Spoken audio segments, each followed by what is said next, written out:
Chapter 11 By the Wind. The heron came saying, I'm king of the seas. If you want any wind, why, I'll blow you a breeze. Then blow ye winds westerly, westerly blow. We're bound to the southward, so steady she goes. Forecastle Song. The third mate had the morning watch next day. Old Smith stood the first trick at the wheel, and at 2 bells, 5 o'clock, Bert relieved him. He still thrilled at the thought that the great bark would respond to his touch, that he, Bert Lindsay, seaman number 28, was steering the vessel on her course. By the wind, said Old Smith. By the wind, Bert repeated. Dawn seemed reluctant to break. For a time, a faint silver glow showed in the east, only to fade completely into the dull gray of a close, heavy sky, as though the sun had changed its mind about rising.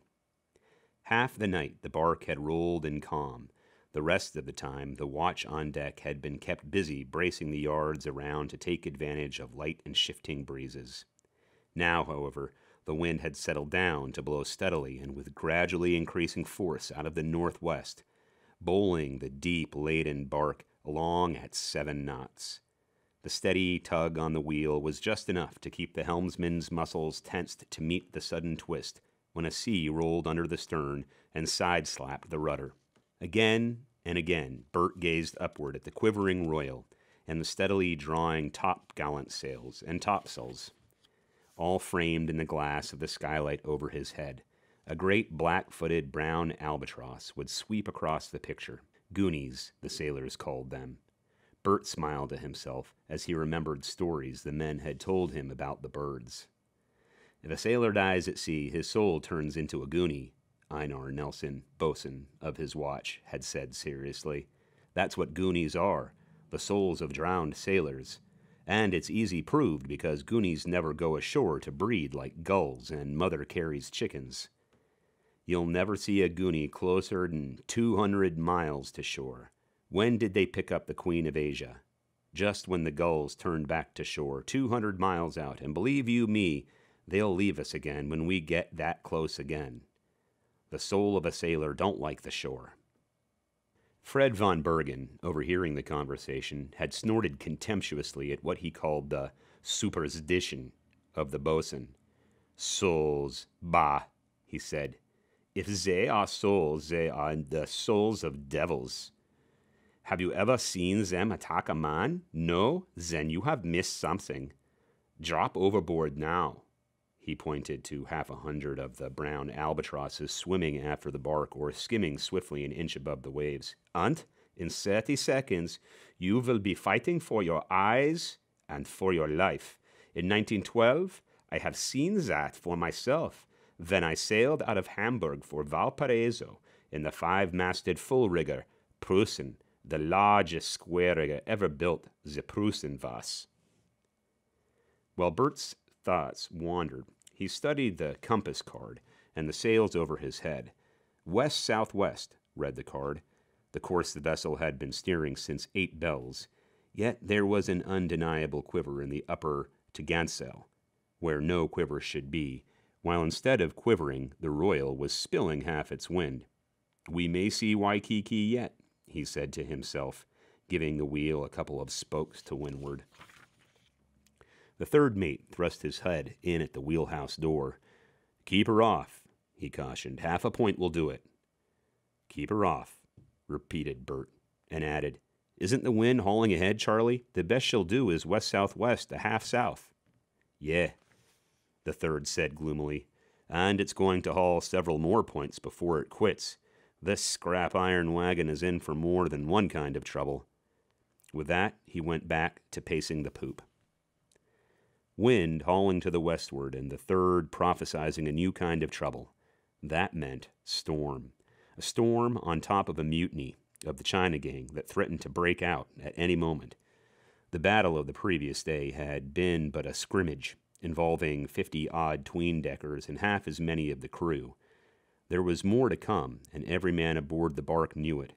Already several of the crew were nursing bruises and knife wounds, while below decks a Mexican lay dying with a crushed skull. Another breathed painfully under the ribs that Oscar Sandstrom's fist had broken, and still others lay in their bunks, groaning with pain. The third mate's warning was not needed to tell Bert that a storm was coming. Charlie's words had merely confirmed what he already knew instinctively. When he was a child, his grandmother had known when a storm was coming because she could feel it in her bones. Now he had the same sensation.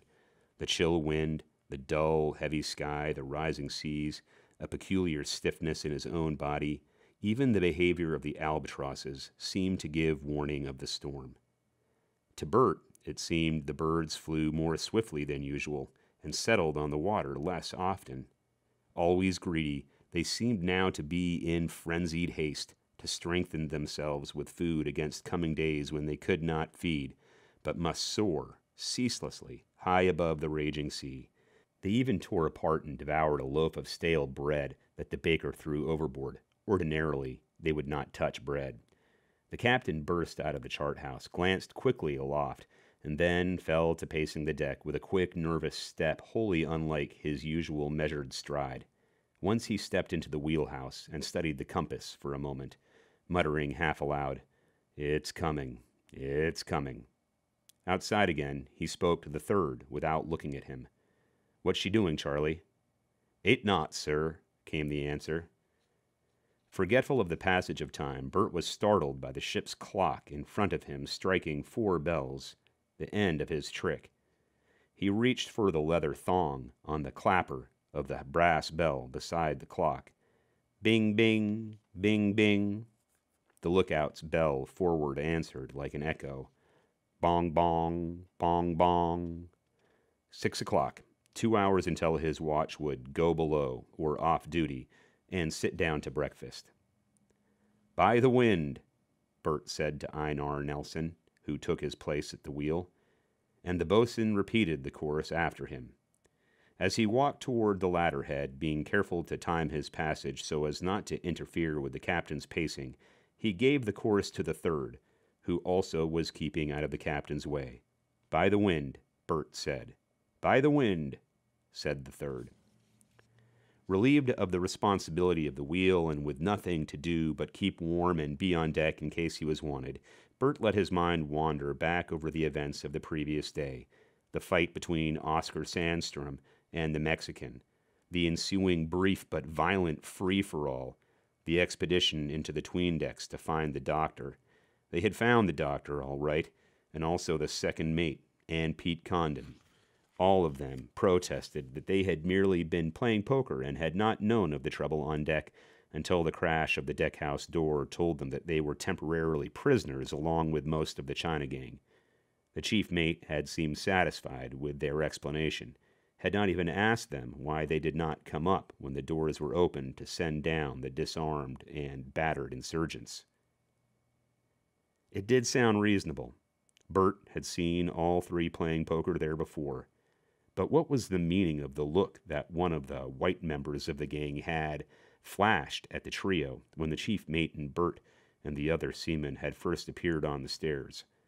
It looked to Bert like a glance of complete understanding, and why had Dopey J slipped so quickly away from the second mate's side into the darkness of one of the narrow passages between 2 rows of bunks?